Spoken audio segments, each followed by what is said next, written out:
Welcome to The Explainer. Today, we're going to unlock a world of philosophy that's hidden inside just a few elegant characters.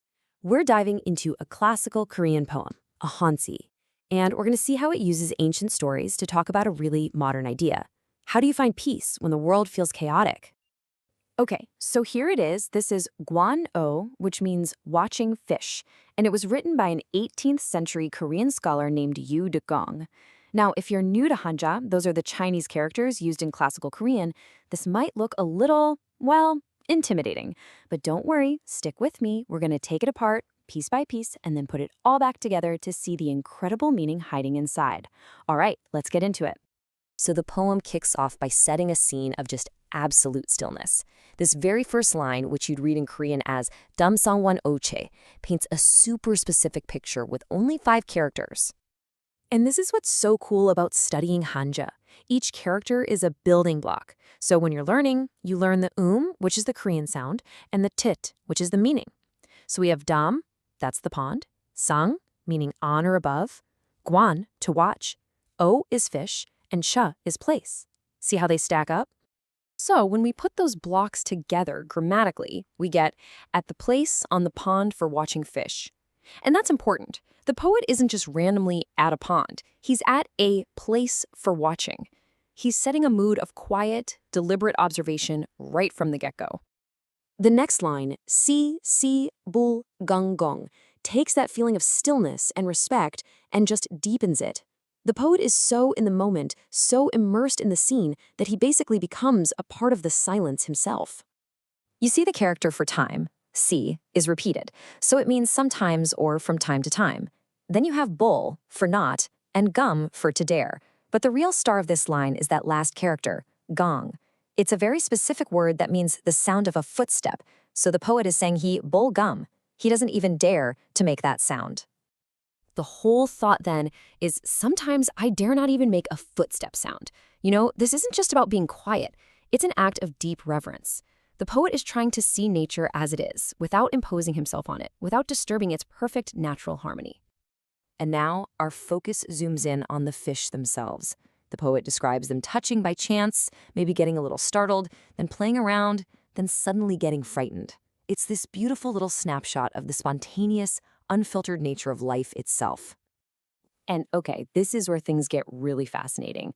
The poet uses this simple, quiet scene of fish in a pond as a launch pad for a really profound reflection on 2 totally different kinds of freedom. Let's get to the next lines and see how he does it. Horyang cha might seem a bit random at first, but for any educated scholar reading this back in the 18th century, this was like a giant flashing neon sign pointing to one of the most famous philosophical debates in all of East Asian history. The key here is Horyang. Now, literally, that just means a bridge over a moat. But it's not just any bridge. It is the bridge from a legendary story about the great Taoist philosopher Zhuangzi. So, the line translates to something like, the joy of Horyang is also quite enjoyable. What the poet is doing is tapping into that whole story. He's alluding to the kind of pleasure Zhuangzi found on that bridge, which was a pleasure of intellectual and spiritual connection with the world. And then the final line of the poem, Janghanman Trugang, brings in another famous historical figure, and he represents a completely different, much more down-to-earth kind of freedom. So look at what the poem is doing. It's putting 2 big ideals right next to each other. On one side, you have Zhuangzi. He represents intellectual and spiritual freedom, the idea that you can connect with nature on this really deep, empathetic level. And on the other side, you have Zhang Han, who represents worldly freedom. You know, the guts to just walk away from all the societal pressure and ambition to live a simple, happy life. You have to love this quote. This was Zhuangzi's epic comeback to a friend who was questioning how he could possibly know the fish were happy. His point was that we can understand and share in the joy of nature through empathy and observation. And isn't that a brilliant way to describe what the poet himself was doing at the start of the poem? He wasn't just looking at the fish, he was participating in their joy. Zhang Han, on the other hand, made a very different choice. As the world got chaotic, he chose the simple pleasures of his hometown, good food, good wine, over chasing fame and power. He represents the freedom that comes from just letting go of worldly ambition to find your own personal peace. So what's the point of all this? We've got philosophical debates and guys quitting their jobs. Where is this all going? Well, it leads us to this really core concept in Zen Buddhism, Pyeong-sung-sim Sido, which means the ordinary mind is the way. The whole idea is that true wisdom, or enlightenment, isn't some big special state you have to achieve. It's found right here, in the simple, unfiltered awareness of the present moment.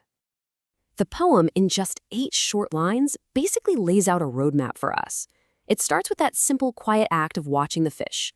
That act becomes a kind of meditation. Then it expands to include Zhuangzi's intellectual freedom and Zhanghan's worldly detachment. The big takeaway is that wisdom isn't somewhere out there, it's right here, in this simple, ordinary state of mind. So in the end, Gwan isn't really just about fish or ancient philosophers. It's an invitation.